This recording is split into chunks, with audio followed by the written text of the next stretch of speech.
coming, everyone. My name is Nick. I'm Indian, I'm gay, and I'm 14 years old. So my parents are actually from India, but I grew up in Arizona. And it's hard being an Indian dude in Arizona because you can really feel people's disappointment when you don't live up to their stereotypes. They'll be like, oh, you're Indian. You just don't seem Indian. And I feel like I have to say, oh my God, I am so sorry I forgot to wear my billowing floral pants today. Can you please forgive me? Thank you, come again. And it's weird being a person of color in such a white state like Arizona because you end up trying to assimilate into the whiteness. Like, especially when I was a kid, I tried to act like the popular white kids in school just to fit in. I remember once this cool kid, Connor, came up to me. And he was like, yo, have you heard the new album by Chameleonaire? I was like, no, I haven't. He was like, homie, what's wrong with you? Get with it. So I went home and got with it. You know, I learned the whole album. I bought a t-shirt with his face on it. I started referring to my braces as my grill. And it wasn't until years later that I realized just how messed up that was. I was an Indian kid, acting like a white kid, acting like a black kid, acting like Chameleonaire. Of all people.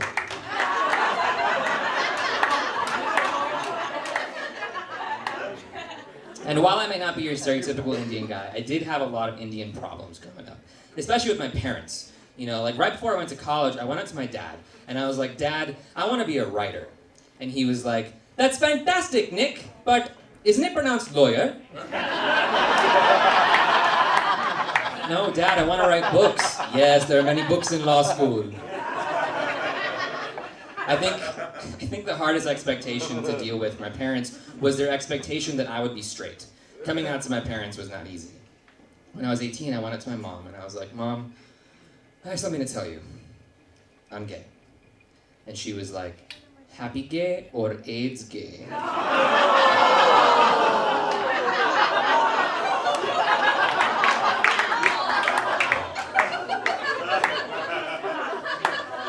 Disappointed gay, Mom. Disappointed gay. My dad took it a lot better, though. A week later, I went to him and I was like, Dad, I have something to tell you. I'm gay. And he was like, that's fantastic, Nick, but isn't it pronounced lawyer?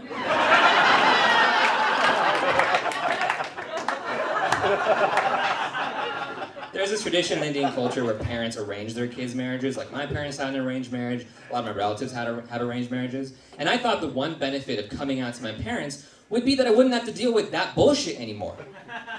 But my mother is a dedicated woman. Just last week, she posted an ad on Facebook that read, my son, 21 years old, Indian, gay, works in entertainment, seeks Indian lesbian facing similar family pressure.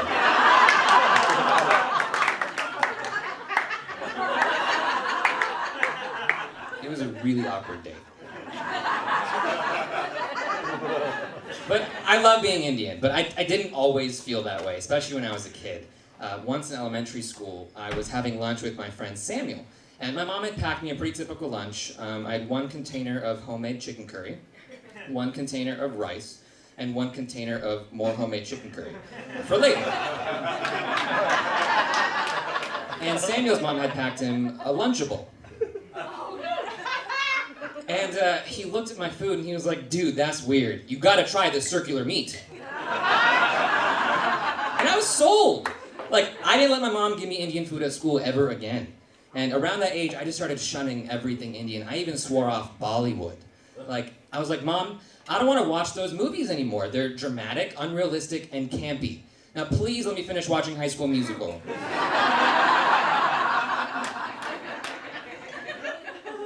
But really, for most of my childhood, I proudly identified as a coconut. Brown on the outside, white on the inside. I wore it as a badge of honor. And it wasn't until college that I started seeing my own race and realized that was kind of weird. Like, once my freshman year, a professor referred to me as a man of color. I had never been called that before. She said that, and I was like, whoa, I'm a man.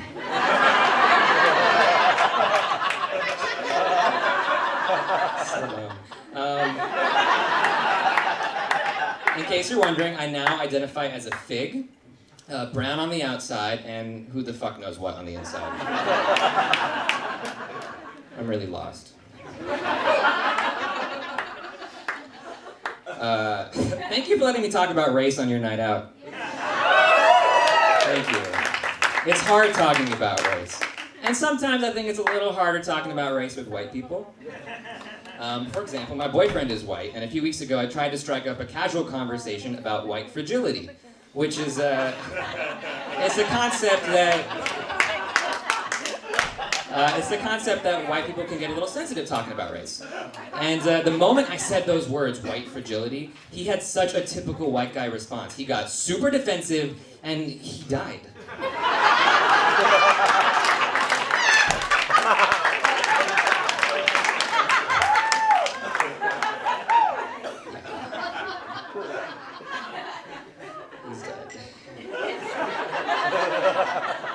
There's one thing I really do want to talk to you guys about, though.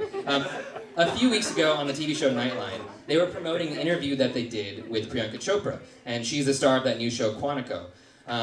But they used a photo of a different Indian woman. And then a couple weeks after that, some reporter was talking about Lamar Odom, but they used a picture of a different black guy. And like last year sometime, a reporter was talking to Samuel Jackson and thought he was talking to Lawrence Fishburne. Or the other way around, I don't know. But the point I'm trying to make is this keeps happening and it's gotta stop. And I'm pretty sure I have a solution. Until the media can go one full year without mixing up people of color, they have to use a photo of Ben Affleck for every white guy. Indiscriminately. And I actually started a petition on whitehouse.gov because I feel like Obama will understand. By the way, wasn't he great in The Matrix?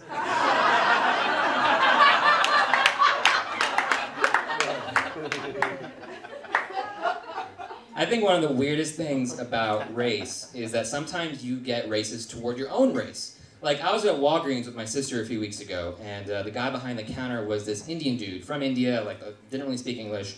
Line was moving pretty slow. And my sister was like, why can't this guy just learn English? We live in America.